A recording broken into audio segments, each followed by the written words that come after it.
yung reaction nyo sa sinabi kamakailan ni Senator Amy Marcos? Pinapatamaan niya po si Presidente. Parang may nadinig pa po ako ibang word na ginamit niya. Modus operandi daw po. Okay. That's too harsh. Very harsh. Para sabihin ito sa Pangulo, dahil kay Pangulo lamang harsh si Senator Amy Marcos. Hi, Yusek. Ngayong linggo rin po mag-uumpisa na yung impeachment hearings kay Vice President Sara Duterte. Mga nagsasabi na po na there's impeachment vote buying. May mga nagtatangka na rin pong gusto daw i-impeach si Vice President Duterte para malayo sa flood control scandal or para hindi sila madawit doon. Ano nagsabi niyan? Isa po nagsabi si Congressman Toby Chang. Yes. Itong si Congressman Toby Tiangco, ang daming sinasabi, pero wala tayong nakikitang anumang ebidensya. Kaya ang hamon natin mismo kay Congressman Toby Tiangco, para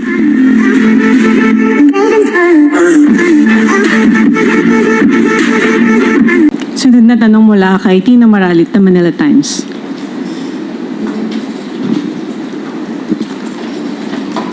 Good morning, Yusek. Yusek, hingin ko lang po yung reaction nyo sa sinabi kamakailan ni Senator Amy Marcos. Pinapatamaan niya po si Presidente na puro daw acting secretary ang ina-appoint, hindi na daw po pinapadaan sa commission and appointments. Therefore, parang wala na daw pong silbi ang CA. Ano po ang komento niyo dito? parang walang ano daw po. Parang wala na daw pong silbi ang CA dahil puro acting secretaries ang ina-appoint ng Presidente. Parang may nadinig pa po ako ibang word na ginamit niya. Modus operandi daw po. Okay. That's too harsh. Very harsh. Para sabihin ito sa Pangulo, dahil sabi mo nga ito ay pinapatungkulan niya sa Pangulo. At parang kay Pangulo lamang harsh si Senator Amy Marcos. At hindi natin ito nakikita sa ibang mga kaalyado niya na nasasangkot sa ibang mga di umanong paggawa ng anomalya. Well, anyway, the President means no offense to the Commission on Appointments. The President is merely exercising his constitutional prerogatives. He can make an appointment in temporary or permanent positions. At alam naman po natin, at alam naman po niya na ang mga acting secretaries can remain as acting secretaries for a period of 1 year. So kung susumahin po niya ang lahat na na-appoint sa ngayon na acting secretaries, wala pa pong 1 year ang pagsisilbi sa bilang ang kanilang sa kanilang posisyon. At the President naman will submit the appointments in due time. Salamat po. Next question, Katrina Domingo, ABS-CBN. Just a follow-up question on 2 points earlier mentioned. You mentioned that the government is doing everything to soften the blow. Similar question in previous weeks. Paano po yung middle class? Ano po in particular yung mga programa na inilalatag ng gobyerno to soften the blow on the middle class who are not commuting to work but are bringing their own vehicles or motorcycles to work and nahihirapan na po sa taas ng presyo ng gasolina? Ngayon, makikita po natin, meron pong inilunsad na 50% discount sa MRT 3 and LRT 2. Yan po ay malaking bahagi at ibang malaking bagay po na tulong ng ating Pangulo at ng gobyerno sa ating mga kababayan. Nandyan din po ang inilulunsad na libreng sakay. At kapag ka po, nandyan na po ang gagawing pag-reduce or pag-suspend ng excise tax, mararamdaman din po natin ito dahil maybe hindi sila bumibili ng kanilang gasolina, pero indirectly makakaramdam po sila ng kapakinabangan dito. Ma'am, may we know the cause of the delay of the signing of the reduction of the excise tax? Is the President experiencing some kind of pushback, either from certain cabinet secretaries or certain sectors who would want to retain the VAT or the excise tax to keep afloat the government's coffers? No, this is the mere fact that the President wants it to be enforced immediately. The only reason that he could not do it because the bill has not been reached the president as of now. So there is no reason for him to sign. So after that, maybe after signing, he will immediately make an order either to reduce or to suspend the excise tax. So ang bottleneck, ma'am, if not po sa mismong Pangulo, na kanino po naaantala? Sino po yung cause of delay if not the President? I'm not so sure right now. I am not so sure right now. But this is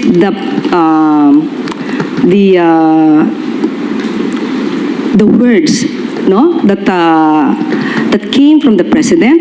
He wants this emergency power to be given to him in order to at least, no, lessen the impact of the crisis in the Middle East. Ma'am, last clarification. Balikan ko lang po yung anti-EPAL question earlier. Just a clarification, is the President exempted from the anti-EPAL provision in the General Appropriations Act of 2026? That is the event of the president. So he should at least show to the people that the government is running, the government is properly managed for the country and for the people. So dapat makita siya. Dapat nakikita ang Pangulo dahil ang pagpapakita ng Pangulo ay pagpapakita ng tiwala sa mga kababayan natin na kung anumang krisis meron tayo ay maaari natin itong malampasan. Salamat po. Next question, Tristan Nadalo, Newswatch Plus. Hi, Yusek. Ngayong linggo rin po mag-uumpisa na yung impeachment hearings kay Vice President Sara Duterte on March 25. But as early as last week, may mga nagsasabi na po na there's impeachment vote buying. May mga nagtatangka na rin pong gusto daw i-impeach si Vice President Duterte para malayo sa flood control scandal or para hindi sila madawit doon. Ano po ang pananaw ng palasyo sa ganitong mga pahayag na ini-impluwensyahan yung mangyayari sa impeachment? Sino nagsabi niyan? Isa po nagsabi, si Congressman Toby Chango. Yes. Itong si Congressman Toby Tiangco, ang daming sinasabi, pero wala tayong nakikitang anumang ebidensya. Sinabi niya na 1,000,000% na papanagutin ng Vice Presidente ang mga corrupt or gumawa ng anomalya sa pondo ng bayan, especially the flood control projects. Kaya ang hamon natin mismo kay Congressman Toby Tiangco para mapatunayan niya to. Hindi ba dapat kahit hindi pa presidente, ang vice presidente dapat nagtatrabaho na siya para mapanagot ang mga di umanong corrupt, lalong-lalo na doon sa mga ghost projects noong panahon ng kanyang ama. Hi, Yusek. Ngayong linggo rin po mag-uumpisa na yung impeachment hearings kay Vice President Sara Duterte on March 25. But as early as last week, may mga nagsasabi na po na there's impeachment vote buying. May mga nagtatangka na rin pong gusto daw i-impeach si Vice President Duterte para malayo sa flood control scandal or para hindi sila madawit doon. Ano po ang pananaw ng palasyo sa ganitong mga pahayag na ini-impluwensyahan yung mangyayari sa impeachment? Sino nagsabi niyan? Isa po nagsabi, si Congressman Toby Chango. Yes. Itong si Congressman Toby Tiangco, ang daming sinasabi, pero wala tayong nakikitang anumang ebidensya.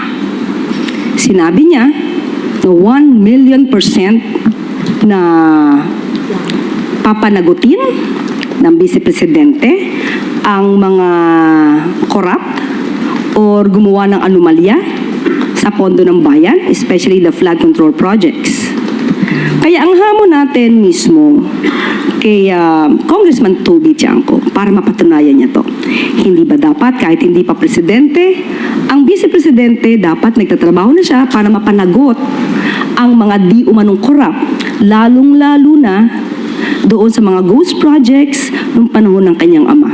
Madali naman niya malalaman kung sinong involved dito. Tanungin lamang niya ang dating secretary ng DPWH na ngayon ay si Secretary or rather Senator Mark Villar. Hanggat hindi ito nagagawa, ang sabi nga natin, maaaring nanlilinlang lang si Secretary or rather Congressman Toby Tiangco. So, Sa ngayon pa lamang, hindi dapat niyang sirain ang anumang institusyon ng gobyerno, lalo na kung saan siya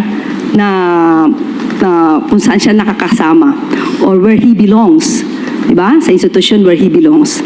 Hindi dapat niyo sinisiraan, lalo na wala siyang ebidensya. Kawawa ang mga Pilipino sa mga taong puro fake news ang inihahatid sa atin. Katulad ng sinabi ng ating Pangulo sa kanyang mensahe, iwasan po nating magbigay ng fake news. At kasama na po kayo doon, Congressman Toby Chanco. Follow-up question mula kay Ivy Reyes, Bilyonaryo. Yusek, in response, Kong Toby Chanco said he does not know why you're so fixated with VP Sara, and also it's the reason why he filed a resolution to expedite the impeachment of VP Sara to answer the allegations that he's allied with the Vice President. Am I fixated? So tanong natin sa kanya yan. Sino ba ang tinititigan niya? To, balik natin ang tanong kay Congressman Toby Chanco. Sino po ba ang tinititigan nyo? Kasi marami naman po na nai-involve sa mga anomalya at sa korupsyon, pero nililihis nyo ang inyong mata. At mukhang iniligtas nyo pa at nilalagay nyo sa pedestal. Samantalang noon pa po, last year pa po, ito na i-issue, pero wala kayong anumang ingay patungkol dito. At sinasabi lamang niya, millions compared to billions. Ibig bang sabihin, kapag mas maliit ang halagang di umanong ninakaw, ay wag nang pansinin. Ganun po ba ang nais ni Congressman Toby Chanco? Hindi po yan nararapat. Maliit malaki ang anumang ninakaw o di umanong ninakaw, dapat panagutan. Last question, Ivan Mayrina, GMA7. Yusek, balikan ko po yung tungkol sa emergency powers. Ang sinasabi po ninyo, if my understanding is correct, hindi pa lang niya nagagamit yung power because the bill is not yet with him. But once he accepts, he gets it, he will sign it immediately. Ganun Of po ba? course, opo. Bakit naman hindi po niya ipipirmahan? Siya po yung nagnais po nito. Ma'am, actually yun din ang tanong namin pare-pareho last week because when we asked him, I asked him kung kailan ba niya balak. Ang sinasabi niya, it's a very complicated calculation and he is not going to rush into lowering or suspending excise taxes. Parang hindi ho yun nga po yung nakakapagtaka, sinertify niya as urgent, but he is not in a hurry to exercise the powers. Okay, magkaiba po yun. Iba po yung pipirma niya agad dahil gusto niya po itong batas na to, at iba po yung maaaring hindi niya agad ma-implement. Dahil tandaan po natin, nasa batas, doon sa ginawa po na bill, na kailangan na yung price ay mag-breach o mag-reach ng $80 per barrel sa loob ng 30 days. So as of the time na binanggit niyo yan, wala pa po kasing 30 days. So at the time, mahirapan po siya talagang i-implement. Pero pag yan, pumasok na po, na naayon sa batas na 30 days, ay maaari na po itong magawa ng anumang order. At pag sinabi po kasi nating excise tax, ito naman po ay upon entry. So pag sinabi nating upon entry, wala po tayo, if ever, wala tayong maaangkat na langis, so hindi ma-exercise yung pag-reduce at pag-suspend ng excise tax. So ganun po yung ibig sabihin ng Pangulo. Last. Nag-announce po ang LTFRB ng dagdag pasahe only to be suspended the following day by the President. What went into this decision, ma'am, at bakit umabot pa sa punto na i-announce ng LTFRB at babawiin din ng Pangulo kinabukasan? Naaral po ng Pangulo at binalanse mabuti ng Pangulo ang maaaring maging epekto nito. Dahil nauna na po na magbigay ng ayuda. Sino unang binigyan ng ayuda ng Pangulo? Hindi po ba ang transportation sector? Financial assistance, fuel subsidy, at susunod nga po ay maaaring pagbaba or pagbawas, pagsuspend ng excise tax. Nauna na pong tulungan ang transportation sector. So ngayon po, ang mga mananakay natin, wala naman po sila natatanggap na anumang fuel subsidy. So binabalanse lamang po ng Pangulo sa ngayon Ito po naman ay sa ngayon lamang upang hindi rin mabagatan ang ating mga mananakay, ang mga commuter, na pare-pareho naman po nating nadadanasan kung anong epekto ng krisis dito sa Middle East. So yun lamang po at kailangan lamang po talagang balansihin ang pagtulong sa bawat Pilipino. Last question. Sammy Dinilla, Business Mirror. Ma'am, clarify lang po namin. Bali hanggang kailan po yung suspension dun sa fair hike for dun sa mga land PUVs? Sa ngayon, wala po tayong masasabi dahil aaralin pa po yan. Kapag ka po kinakailangan na po talaga na magtaas ng pamasahe at hindi masyado makakaapekto sa ating mga commuter at sa kabuuan ng ating mga kababayan, maaari naman po itong maging positibo dahil sabi nga po, especially bago po nangyari ito, hindi po ba nabanggit natin na patungkol po sa pagdagdag ng pamasahe sa mga jeepney drivers, yung dating binigay sa kanila na allowance ay sapat pa para sa paggastos or sa pagbili ng fuel at hindi sila malulugi. Nagkaroon lang po ngayon ng kakaibang sitwasyon. At ang nais nga po dapat unahin ay ang mga bus drivers, yung bus companies para po maakyat ang pamasahe. Ang dating hiling lamang po ng mga tsuper sa jeepney ay matulungan silang masolusyonan yung mga kolorum. Pero since na iba nga po ang sitwasyon, kailangan lang po talagang balansihin ng Pangulo ang bawat kondisyon sa ngayon para kumbaga lahat po tayo ay makinabang, lahat po tayo ay maibsan ang nararanasan nating hirap or impact ng hindi natin ginustong sigalot sa Middle East.